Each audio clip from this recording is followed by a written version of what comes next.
नमस्कार, न्यूज 80 पर स्वागत है आपका। मैं हूं आपके साथ राहुल राणा और बुलेटिन की शुरुआत करेंगे, लेकिन उससे पहले नजर इस वक्त की हेडलाइंस पर।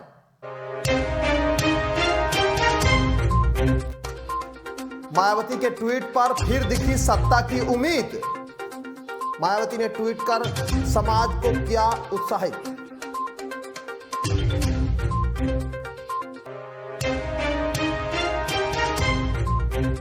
और मुलायम सिंह यादव की तबीयत में सुधार, नेताओं का अस्पताल में जमावड़ा।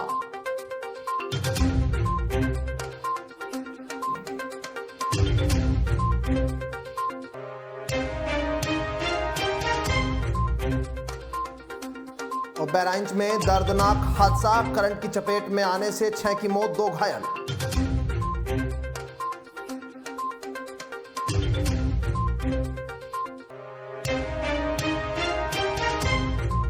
मुजफ्फरनगर पुलिस के हत्थे चढ़े लुटेरे, 48 घंटे में लूट की वारदात का खुलासा।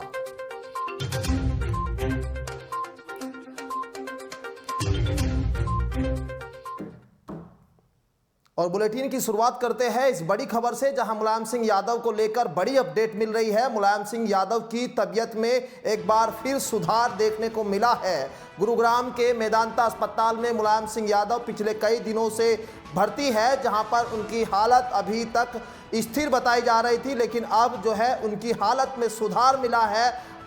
मुलायम सिंह यादव की सेहत में सुधार, दवा के साथ दुआओं की दरकार भी ये जो है दिखाई दे रही है। कहीं ना कहीं दुआओं का असर अब यहां होता दिखाई दे रहा है। और समाजवादी पार्टी के नेता लगातार इस बात को कह रहे हैं कि दुआओं की जरूरत अब बहुत ज़्यादा है। हालांकि उनकी स्थिति अब जो है पहले से बेहतर है। दिग्गज नेताओं का अस्पताल में लगातार जमावड़ा देखा जा रहा है। पिता संघ लगातार अखिलेश यादव भी वहां पर मौजूद है। समाजवादी पार्टी के संरक्षक मुलायम सिंह यादव की बीते कई दिनों से हालत नाजुक बताई जा रही थी। वे गुरुग्राम के मेदांता अस्पताल में हैं। उनका इलाज अस्पताल के आईसीयू में चल रहा है। अब उनके स्वास्थ्य को लेकर सपा प्रमुख अखिलेश यादव की ओर से ये एक अपडेट आया है, जहां पर अस्पताल के बाहर कार्यकर्ताओं से उन्होंने मुलायम सिंह यादव के स्वास्थ्य को लेकर ये बात कही है कि नेताजी के स्वास्थ्य में सुधार है, अब चिंता कम करनी चाहिए, ईश्वर से केवल प्रार्थना करें। सपा प्रमुख जब मेदांता अस्पताल में पहुंचे थे तो वहां कार्यकर्ताओं का जमावड़ा देखा गया, और उस दौरान कार्यकर्ताओं से जब बात की गई, उनसे कार्यकर्ताओं ने हालचाल जाना मुलायम सिंह यादव का, तो ये बताया गया कि अभी पहले से बहुत स्थिति सुधार हो चुकी है। अब ऐसे में दुआओं की बहुत जरूरत है।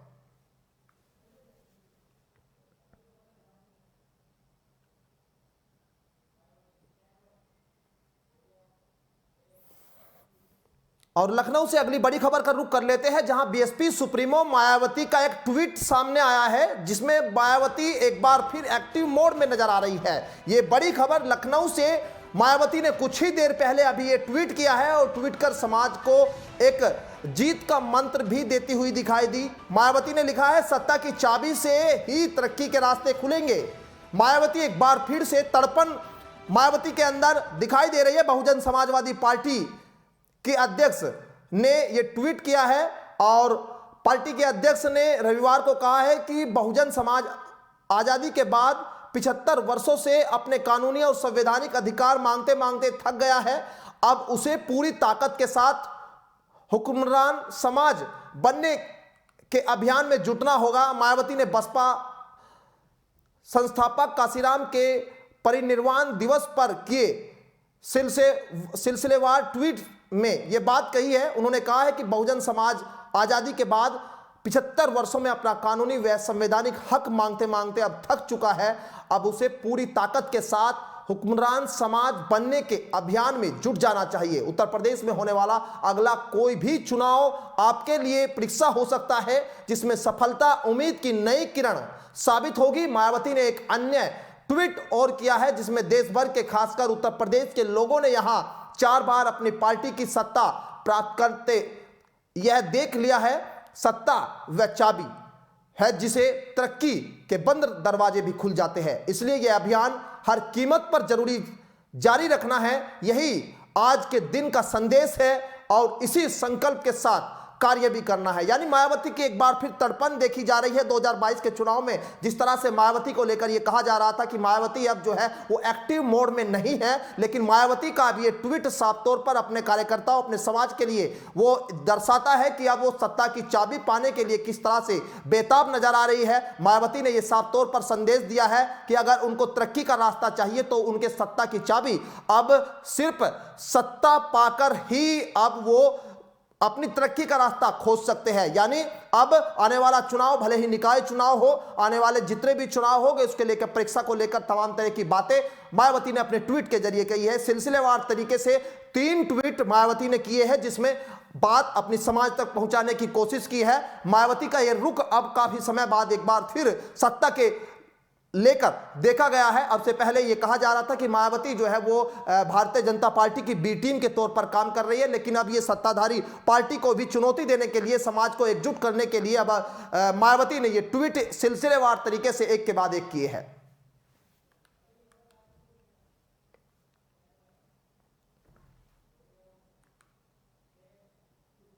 और गाजियाबाद से अगली खबर का रुख करते हैं, जहां बजट के बाद जोह रहा है बालिका गृह।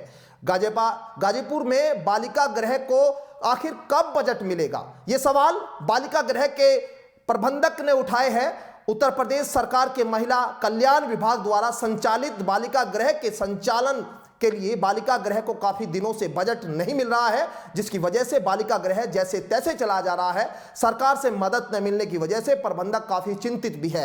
हालांकि उनके हौसले आज भी बुलंद है। दरअसल जनपद गाजीपुर का स्वर्गीय शिव पूजन पाठक बालिका गृह रस्सीपुर है, जहां पर अप्रैल के पहले 9 माह तक इसके संचालन पर रोक लगा दिया गया था। वहीं अप्रैल के बाद से एक बार फिर से इसका संचालन शुरू कर दिया गया है, लेकिन संचालन के बाद भी इसके लिए बजट उपलब्ध नहीं कराए जाने की बात यहां साफ तौर पर अब उठाई जा रही है, जिसको लेकर समस्याएं भी बाल गृह के सामने उत्पन्न होती दिखाई दे रही है। बालिकाओं का कहना था कि उन्हें यहां अपने घर जैसा माहौल दिखाई देता है। जिलाधिकारी ने भी बजट को लेकर जो है बालिका गृह का एक बार निरीक्षण किया है और यह गुहार भी प्रबंधक द्वारा लगाई गई है।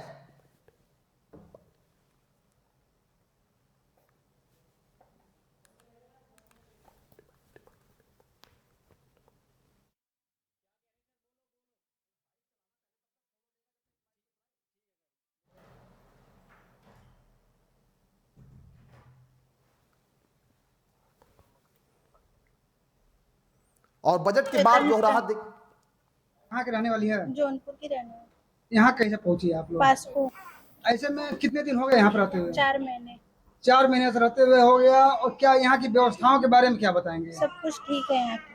किस तरह का माहौल मिल रहा है यहाँ पे? बहुत घर की तरह मिल रहा है। घर की तरह मिल रहा है, यानी यहाँ की जो भी अधीक्षिका या अन्य जो लोग हैं वो माँ बाप की तरह आप लोग? जी।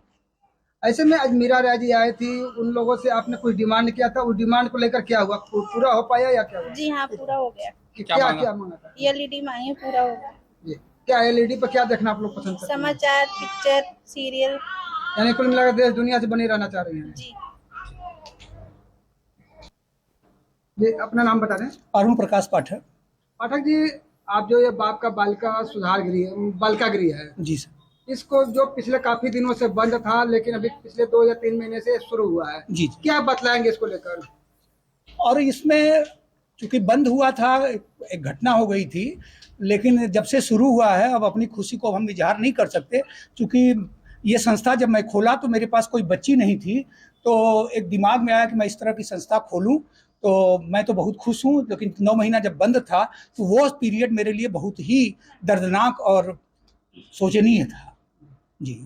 ऐसे में अभी कुछ दिन पहले डीएम महोदय भी आए थे, आपके यहाँ विजिट भी किया था जी सर। और उन लोगों ने मीडिया से जिलाधिकारी ने मीडिया से बातचीत करते हुए बताया था कि आपके यहाँ कुछ बजट की कमी है। जी सर। तो उसको लेकर क्या है समस्या? जी सर, जी समस्या क्या है कि लगभग 3-3.5 साल से कोई बजट नहीं मिला और ग्रामीण अंचल में संस्था चला रहा हूं, लेकिन फिर भी कहीं न कहीं से आर्थिक रूप से परेशानियां आती हैं, लेकिन उसका निराकरण किया जाता है। और माननीय जिलाधिकारी महोदय आई थी, उनसे बड़ी अपेक्षाएं जिस तरह से जनपद को हैं उसी तरह से मुझे भी है। और जाते जाते उन्होंने, जैसे मेरे पास कोई सरकारी गार्ड नहीं था, उन्होंने तुरंत गार्ड की व्यवस्था बनाया और मुझे उम्मीद है कि उनसे जितनी भी परेशानी यहाँ संस्था के लिए होगी, और उन्होंने वादा भी किया है, और उनसे मिलकर हम सारी समस्याओं का। और इसी खबर पर बातचीत करने के लिए गाजीपुर से पवन का रुख कर लेते हैं। पवन, गाजीपुर में जो बाल गृह है, इसको लेकर बजट की बात की जा रही है कि 3-3.5 साल से ये बजट की उम्मीद जो है वो यहाँ के प्रबंधक कर रहे हैं। अभी जो बाल गृह की अगर मैं बात करूँ तो वहाँ पर कितने ऐसे लोग रहते हैं जिनके लिए ये संस्था जो है वो काम करती है, और कैसे ये काम करती है? जैसे ये बताया जा रहा है कल्याण विभाग की ओर से ये संस्था जो है वो जुड़ी हुई है। स्वर्गीय शिवपूजन पाठक बालिका गृह रस्तीपुर में है, जहां पर अप्रैल के पहले 9 माह तक इसके संचालन पर रोक लगा दिया गया था। चूंकि बजट न मिल पाने के कारण इसके संचालन पर रोक था, वहीं अप्रैल के बाद एक बार फिर से इसका संचालन शुरू कर दिया गया है। लेकिन संचालन के बाद भी इसके लिए बजट उपलब्ध नहीं कराने की वजह से बालिका गृह में कई तरह की समस्याएं भी हैं। यहाँ की बालिकाओं ने बताया कि इन्हें अपने घर जैसा यहाँ पर माहौल मिल रहा है। इतना ही नहीं, आज समाज सेविका के द्वारा उन लोगों के मनोरंजन के लिए टीवी भी उपलब्ध कराया गया, जिससे वहां की बालिकाएं अभी बजट को लेकर जिस तरह से बात उठ रही है कि बजट जो है वो पहले कितना बजट इसको मिलता था, और आज जो है वो बजट की जो उम्मीद ये कब से लोग कर रहे हैं, कब से इनको बजट नहीं मिल रहा है, कितना इनका जो है वो एक जो एस्टिमेट बनाकर भेजते हैं, क्या उसके लेकर आपके पास जो जानकारी है वो हमें दर्शकों को बताइए। जी राहुल, हम आपको बता दें कि अभी पर्याप्त जानकारी के अनुसार बालिका गृह में 20 से 25 बालिकाएं हैं, और लगभग इनका बजट जो है शासन से जो है करीब 1 लाख रुपए आवंटित होता था, और उससे ज्यादा भी होता था जिस तरीके से सुविधा दी जाती है। लेकिन वहीं कुछ दिनों पहले ही अभी नवागढ़ जिलाधिकारी वही पिछले दिनों बालिका गृह का निरीक्षण करने पहुंची थी, और उन्होंने मीडिया से बताया था कि बालिका गृह को बजट मिलना चाहिए वो अभी नहीं मिल पा रहा है, जिसके लिए उन्होंने शासन को लिखी। चलिए, तमाम जानकारी के लिए बहुत शुक्रिया। और बजट की बात जो रहा है गाजीपुर का ये बालिका गृह, और कब आखिर बजट मिलेगा, 3.5 सालों से इसको लेकर जो है वो लोग इंतजार कर रहे हैं। जिलाधिकारी से भी इसकी गुहार लगाई जा चुकी है।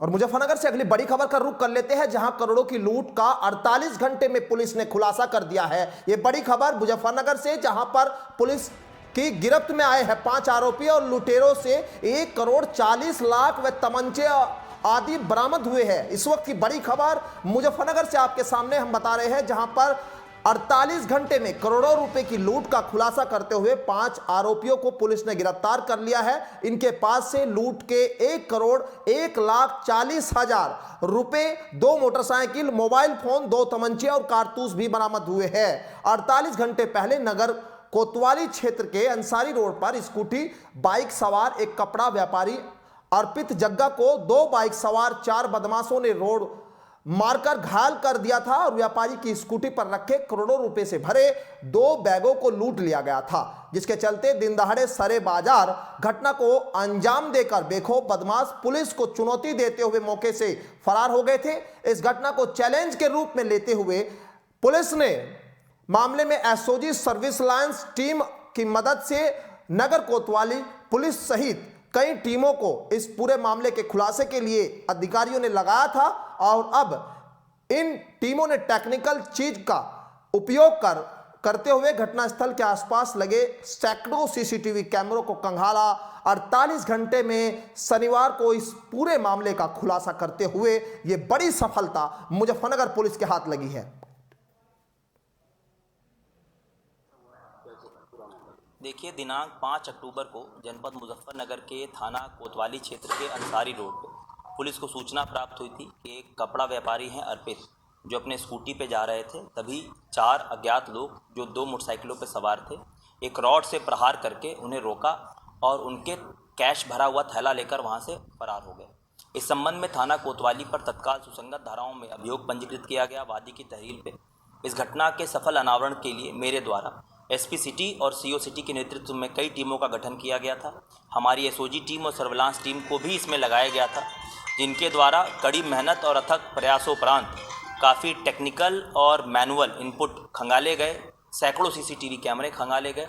इस प्रकार 48 घंटे में इस पूरी घटना का सफल अनावरण कोतवाली थाना पुलिस द्वारा किया गया और कुल 5 अभियुक्त, जिसमें 4 घटना कारित करने में और एक इनका सहयोगी, पुलिस ने इन 5 को गिरफ्तार किया गया है, जिनके कब्जे से लूटे हुए कुल 1,40,40,000 रुपये नगद तथा लूट के पैसों से ही खरीदा हुआ एक नया R15 मोटरसाइकिल और 2 नए मोबाइल फ़ोन पुलिस ने इनके कब्जे से बरामद किया है।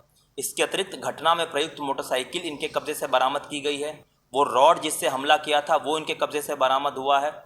इसके अतिरिक्त 2 अवैध तमंचे इन बदमाशों के कब्जे से पुलिस ने बरामद किया है।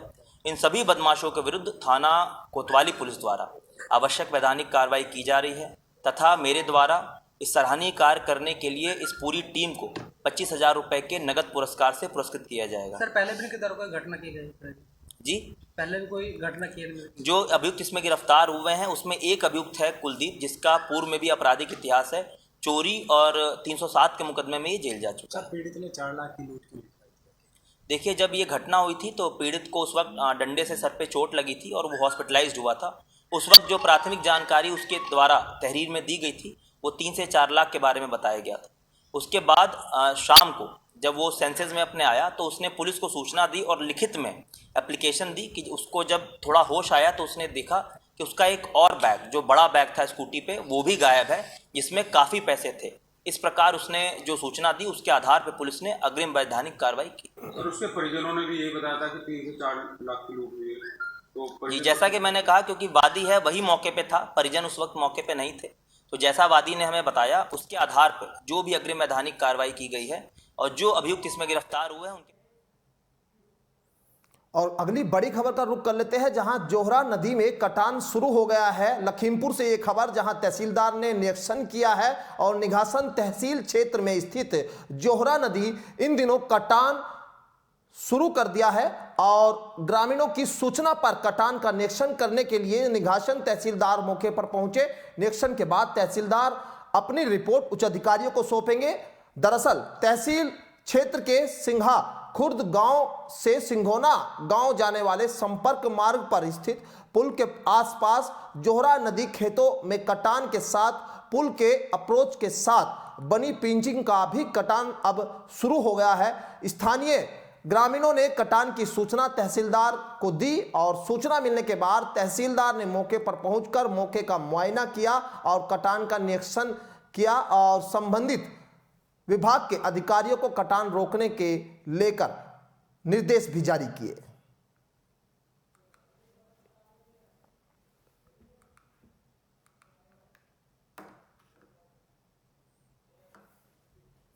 और खबर प्रतापगढ़ से है, जहां राजा भैया के गढ़ में एक बार फिर मारपीट और हंगामा देखने को मिला। कुंडा सीएससी में मारपीट हुई है जमकर, जहां पर हंगामा हुआ। डॉक्टरों और तीमारदारों के बीच ये मारपीट हुई।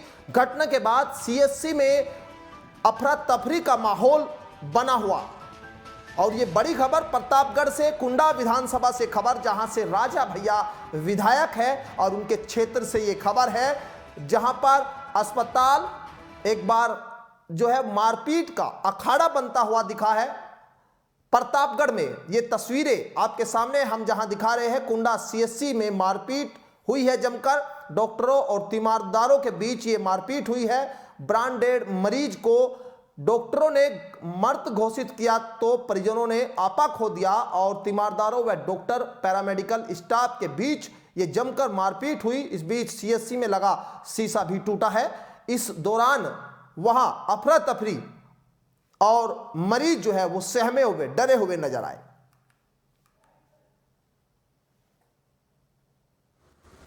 कुंडा सीएससी में तोड़फोड़ की गई है, क्या है मामला? कुंडा सीएससी पर यह घटना कल दिन की है और इसके संबंध में मुझे सूचना प्राप्त हुई है कि वहाँ पर कुंडा सीएससी पर एक मरीज को ब्रॉड डेड लाया गया था। मरीज की मृत्यु हो चुकी थी और उसको लेकर उसके परिजन चिकित्सालय पर पहुँचे। चिकित्सालय के पहुँचने के बाद ड्यूटी पर उपस्थित डॉक्टर ने जब उस मरीज को मृत घोषित किया तो उसके बाद उसके परिजन उग्र हो गए और उन्होंने डॉक्टरों के साथ हाथापाई की, जिसके प्रतिक्रिया में चिकित्सक और कुछ कर्मचारियों ने भी मरीज के परिजनों के साथ जो है हाथापाई किया है, जैसा मुझे सूचना मिली है। और इस संबंध में मैंने अपने उप मुख्य चिकित्सा अधिकारी को कुंडा के लिए भेज दिया है। वो संपूर्ण तथ्यों की जानकारी प्राप्त कर उससे मुझको अवगत कराएंगे और इसमें अगर चिकित्सकों के तरफ से कोई ज्यादती हुई होगी तो उस पर भी कार्रवाई की जाएगी। और देवरिया में गैंगस्टर की संपत्ति कुर्क करने की कार्यवाही प्रशासन की ओर से की गई है, जिसमें 45 लाख रुपए से अधिक की संपत्ति कुर्क की गई है। ढोल नगाड़े बजाकर संपत्ति की कुर्की हुई। कुख्यात अपराधी वृद्धि चंद्र यादव पुत्र राघव यादव के यहां पर ये कार्यवाही की है। आपको ये बता दें कि देवरिया पुलिस अधीक्षक संकल्प शर्मा द्वारा अपराध एवं अपराधियों पर प्रभावी नियंत्रण हेतु चलाए जा रहे इस अभियान के तहत अपर पुलिस अधीक्षक राजेश सोनकर जनपद देवरिया के निर्देश अनुसार शनिवार को उप जिलाधिकारी बहरज, क्षेत्र अधिकारी बहरज एवं तहसीलदार बहरज देवरिया द्वारा कुख्यात अपराधी वृद्धि चंद यादव पुत्र राधा यादव निवासी मई लोटा का जो रहने वाला है और थाना मैल जनपद देवरिया के 2 मंजिला मकान जो उसके द्वारा अपने अपराध से अर्जित धन द्वारा बनवाया गया था, पर इसको जो है कुर्क करने की कार्यवाही यहां पर पुलिस और प्रशासन के द्वारा की गई है। इस दौरान लेखपाल, तमाम प्रशासनिक अधिकारी, पुलिस अधिकारी वहां पर मुनादी कराकर धारा 14A उत्तर प्रदेश गैंगस्टर अधिनियम के तहत एक कुर्क करने की कार्यवाही यहां पर की गई है।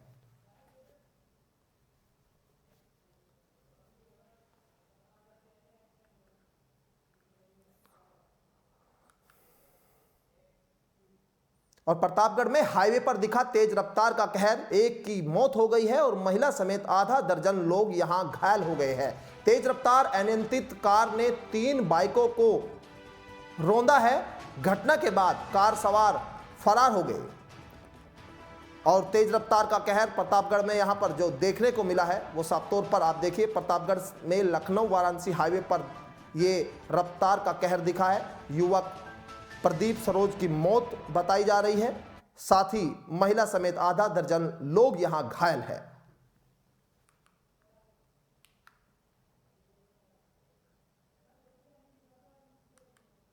और तेज रफ्तार का कहर प्रतापगढ़ में देखने को मिला है।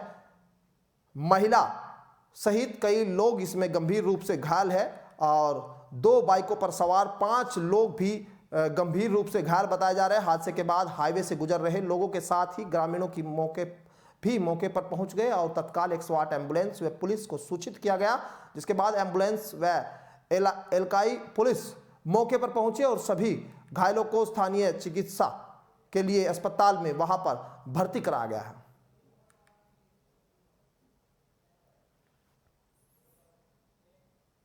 और वाराणसी से इस वक्त की बड़ी खबर का रुख कर लेते हैं, जहां विष्णु शंकर जैन ने मीडिया को एक अजीब बयान दिया है। कहा है कि 40,000 मंदिरों को तोड़कर कब्जा किया गया है, कानूनी लड़ाई लड़कर मंदिरों को वापस लेंगे। ये प्रेस वार्ता के दौरान उन्होंने कहा, मुस्लिम पक्ष के एफिडेविट का मजबूती से जवाब देंगे। विष्णु शंकर जैन ने मीडिया से के सामने ये अजीब बयान देकर एक बार फिर जो है वो मामला गरमाया गया है। सुप्रीम कोर्ट के अधिवक्ता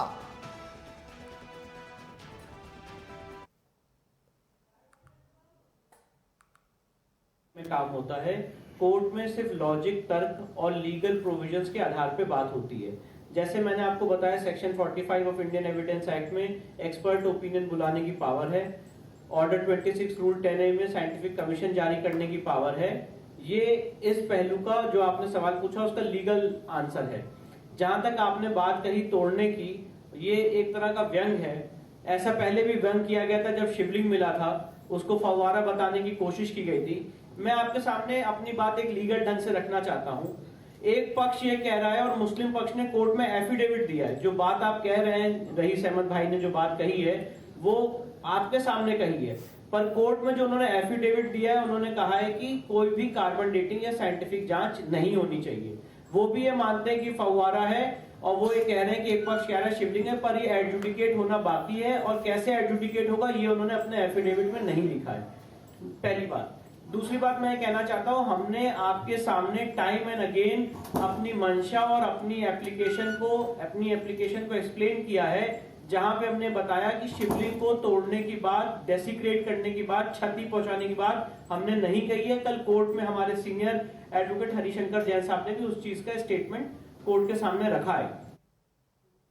और मिर्जापुर से बड़ी खबर मिल रही है, इसका रुख कर लेते हैं। राज्यपाल आनंदीबेन पटेल का मिर्जापुर में आज दौरा है। कुर्मी महासभा के चौथे राष्ट्रीय महिला सम्मेलन में वो शामिल होगी और 11 बजे कुर्मी महासभा का राष्ट्रीय महिला सम्मान सम्मेलन यहाँ होगा और सम्मेलन के बाद स्कूल में एक कार्यक्रम में वो शिरकत करेंगी। मिर्जापुर से ये खबर आपके सामने 11 बजे के आसपास जो है वो यहाँ पहुँचने का उनका कार्यक्रम था। और आनंदीबेन पटेल यूपी की राज्यपाल,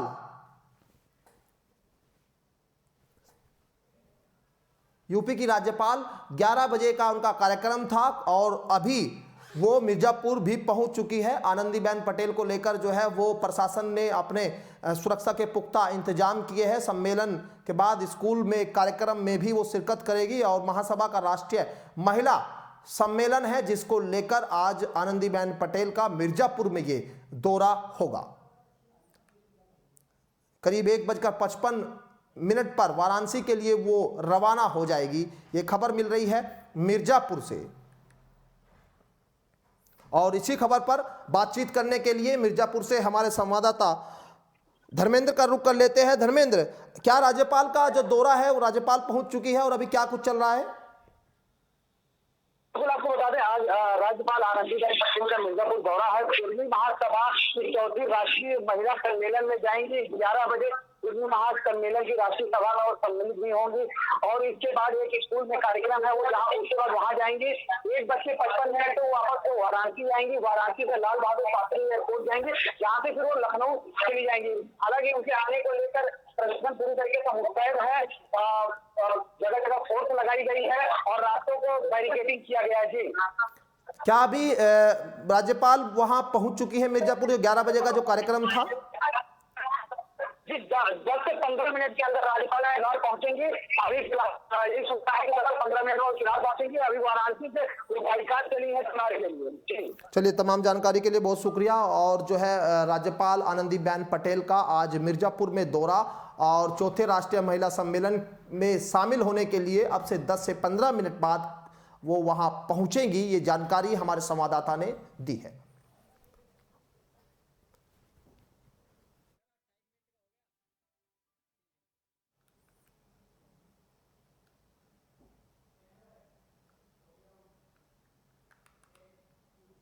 और बहराइच से अगली खबर का रुख कर लेते हैं। बड़ी खबर मिल रही है, बारावफाकात में जुलूस में उतरा हाई वोल्टेज करंट, जिसकी चपेट में आने से 6 लोगों की मौत और 2 लोग घायल। जुलूस में करंट उतरने से भगदड़ मच गई और 6 लोगों की मौत से कोहराम मचा है। जुलूस की खुशियां पल भर में मातम में बदली हुई यहां पर नजर आई। नाना पार इलाके के मासूकपुर की घटना है।